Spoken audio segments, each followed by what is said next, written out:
Hey Jeremy, thanks for sending us a video. So we liked your Tekki Shodan, or we call it Naihanji. Just some things off the bat. Try to time your feet with your hands, that way you're syncing with your entire body weight rather than doing like a wave motion, because you could do it that way, but at the same time, if you can attack things with your entire body weight all at once, it's going to be more impacting, I guess. So the first thing I noticed was this motion here.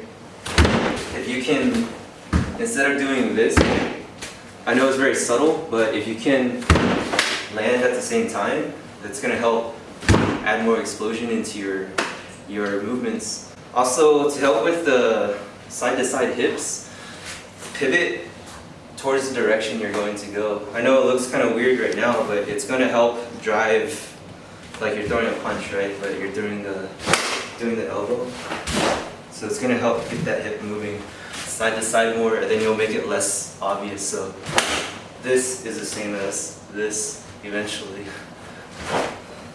The mechanics are the same. You're just helping your rotation by lifting up your heel in the beginning.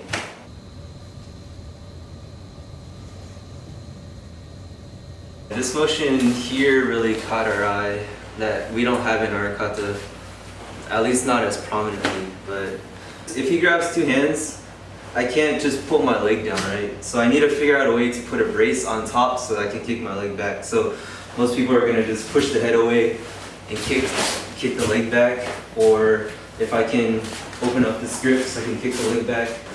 This movement here reminds me of that as well. He grabs, so I'm going to put a frame up and it goes opposite directions, right? Here. And then you have a hammer fist right on top. Same thing if you two-hand grabs. I have these type of clears, or even going down and coming right back up. This motion's there. If you could arm drag this way, maybe. Stuff of that nature. I was thinking of something like this. Oh yeah, like doing like a duck under. Yeah. Because I mean, the idea is like it's whatever happens while you're doing this thing, right? So any thing could be like applicable. For sure. Alright, for these motions here, try to have emphasis on actually this bottom half of your forearm rather than trying to hit with the hammer fist. That's going to help connect your shoulder to your torso rather than trying to do this motion here. Here, I feel more emphasis here rather than trying to do this. It's going to make it like smack more like a baseball bat. Another thing is to add power side to side, is to sync with your strikes too, right? So here, same thing here. You're kind of corking down or spiraling down to the floor. Yeah, I know in Shodan, like in the majority of karate, it's generally that's prohibited, linear, right? Yeah. It's supposed to be linear, but like yeah, fighting is not like that. So I definitely power generation. Yeah, you can't make any real power like that. So yeah, definitely like so even though I know they tell you not to do it, like practice with it. I mean, it's definitely you're gonna with any kind of strike, especially like your punches, you're gonna generate more power if I sink my body this way versus just coming here. I mean, that's physics, right? Rotational force, all that kind of stuff.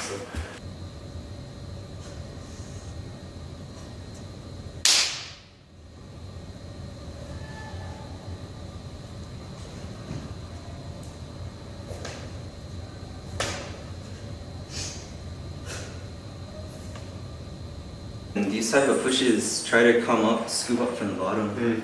You could do your katas that way too, right? And after you, from here, you can scoop in. So even if he grabs on over here, I can't do this, but I can scoop in from the side.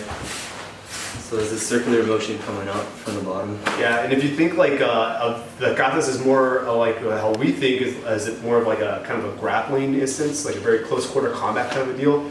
A lot of your movements, even these, will start to feel like instead of it being pounding and striking, being pushing and pulling with your arms, and then coming around that way, that sort of thing, pushing up, because if somebody's really holding on to you really, really hard, you can't just push it out, right? But you can sink and move out, come back up and down, and that kind of creates different points of leverage that can do an angle, right? So, Definitely. so yeah, do your katas that way too when you can. One final thing is your double punches at the end.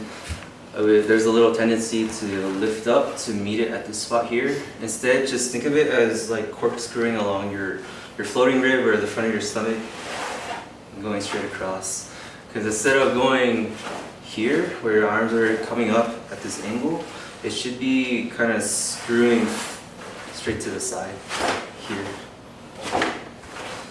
Versus like that. Anything? I would just say, like, I mean, your kata looks solid. The only things that I would recommend that that you do or try once in a while with your katas is to change like just the timing of the count that you're using. Sometimes you see other stuff kind of come up, like especially this big movement here in the beginning, right? Like this stomping thing is good, but there's even like further applications for even just like creeping into somebody at the same time and coming down at the same time in a different part of the kata, right?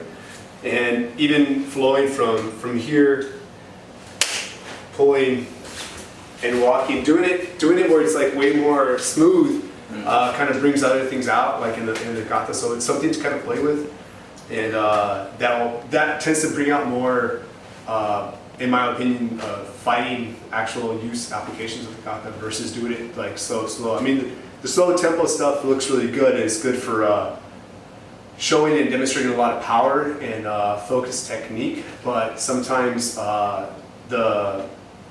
maybe I don't want to use the word sloppy, but less finesse looking stuff. Unrefined, yeah, kind of works like a little bit better for actual fighting application.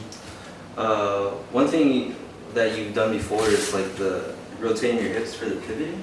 You want to talk about that? Yeah. So when we when I cross over for Nahanchi, I know you're supposed to stand forward or look forward, but that doesn't make any sense to me. But it makes sense to me like cross-stepping on somebody. So I always pivot. I always practice actually turning that way when I'm doing it. So I actually pivot my feet as I'm going, so that it makes it like I'm actually moving in that direction versus keeping my whole body this way. So I do it, and I turn, and then I come back out, and then straighten my feet again. And it kind of makes me feel like I'm going like behind somebody this way versus just coming straight here and moving my body You get that parallel. You get a forward drive. Yeah. You're able to dash off forward. Exactly. Yeah.